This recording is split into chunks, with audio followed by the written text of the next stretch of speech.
Let me introduce ourselves first. My name is Nila Ananda Rahmawati with my last 3-digit student number is 137, and this is my friend Naurah Widad Ramadhania with my last student digit number is 153. Hi guys! Have you ever watched a video on TikTok and immediately believe the information in it without checking whether it was true first? So, Clearwater in 2017 explains that misinformation refers to false information shared without the intentions to deceive, while disinformation is intentionally created to mislead others.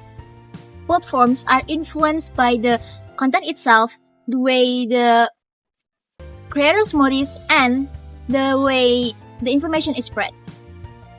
Well, according to data from the news density, TikTok is the platform with the highest volume of misinformation, calculating for 65% of all misinformation circulating in Indonesia during the 2024 election period, far surpassing for other platforms such as Facebook, X, and YouTube. But have you ever wondered why fake news so easily believed? The answer is not just about the algorithm, it's about the language used. In this video, we will look at how TikTok creators use language strategies to shape viewers' perceptions and unwittingly spread misinformation. We will analyze this using two linguistics approaches. The first one is pragmatics.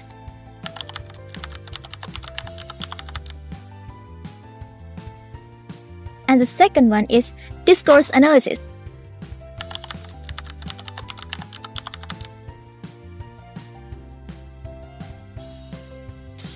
Let's begin. Before we go any further, what exactly is misinformation? Misinformation is false or misleading information without harmful intent. People who spread it often believe it if it's true, even though the information may be inaccurate or outdated. So why TikTok? More than 100 million active users in Indonesia, ranging from children to older adults. TikTok has become a major source of misinformation and one of the main platforms where misinformation spreads today. To understand how this happened, we turn to two linguistic approaches. The first is pragmatic, the study of hidden meanings behind utterance.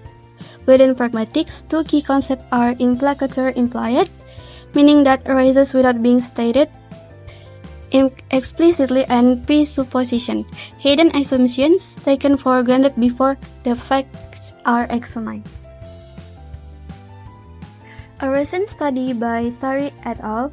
2025 found that hoax creators frequently use accidental and factive presupposition to create a false sense of reality and credibility. Let's take a look at this video.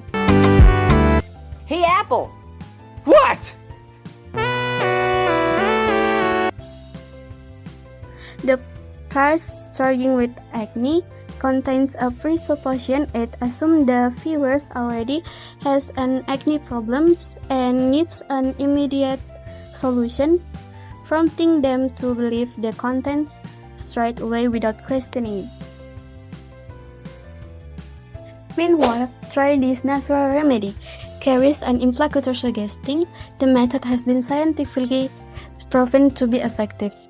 Even though there is not a single medical reference to support it, the use of terms like antibacterial and anti-inflammatory without any evidence creates what we call a false impression of credibility. Now, look at the comment section. One user wrote, "My face hurt like hell." Another report, "I tried it and ended up with a dark scar because of it." In fact, according to dermatologists, garlic contains allicin, a compound that can actually cause chemical burns on the skin of the face. This is what misinformation through a pragmatic strategy looks like. There are no explicit lies, but the choice of words subtly leads the audience to draw the wrong conclusion.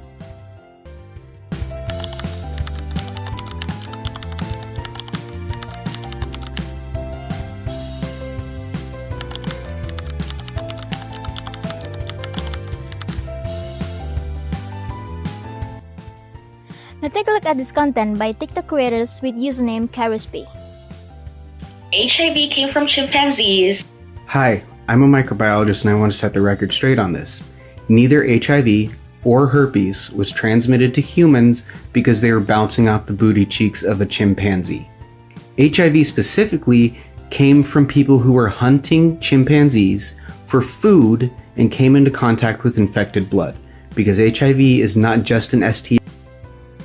Which claim that HIV and herpes came from chimpanzees and syphilis came from goats, with no source, no evidence, and no scientific reference whatsoever.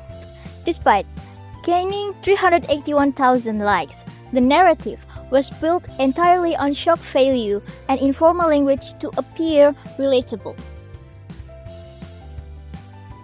However, a real microbiologist with username Microbiology West MSc stepped in to correct the record, citing sources from the CDC, WHO, and peer-reviewed journals. His counter-narrative reached over 2.6 million viewers, far surpassing the original misleading content. This is discourse manipulation in action. One narrative was built to shock, the other was built to evidence, and remarkably, on TikTok, the truth traveled further. The real consequences of misinformations spread through linguistics strategies are not trivial.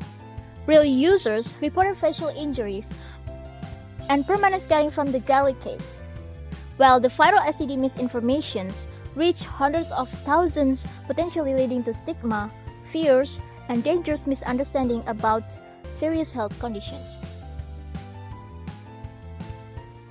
This is directly linked to SDG 4, quality education, which is not only about formal education, but also about critical thinking and digital literacy.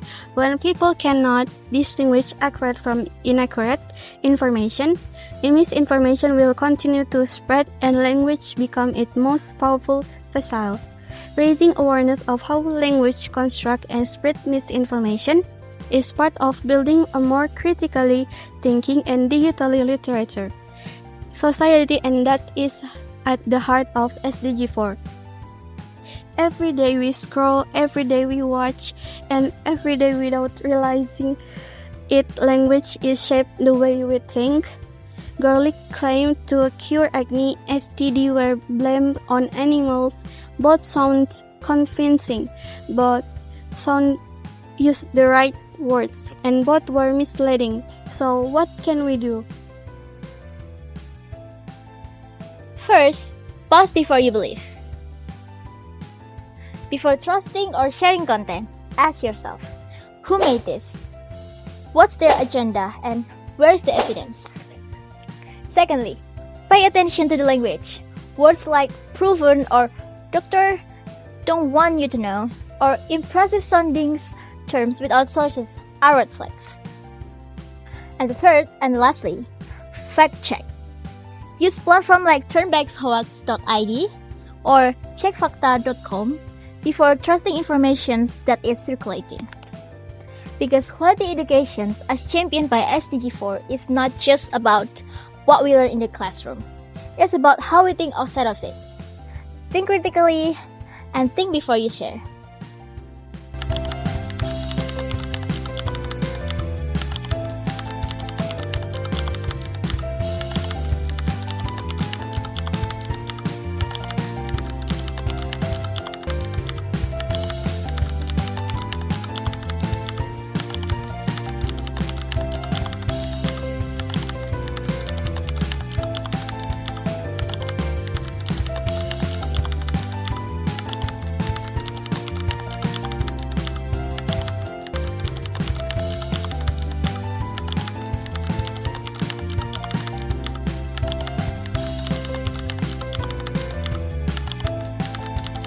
Thank you for watching.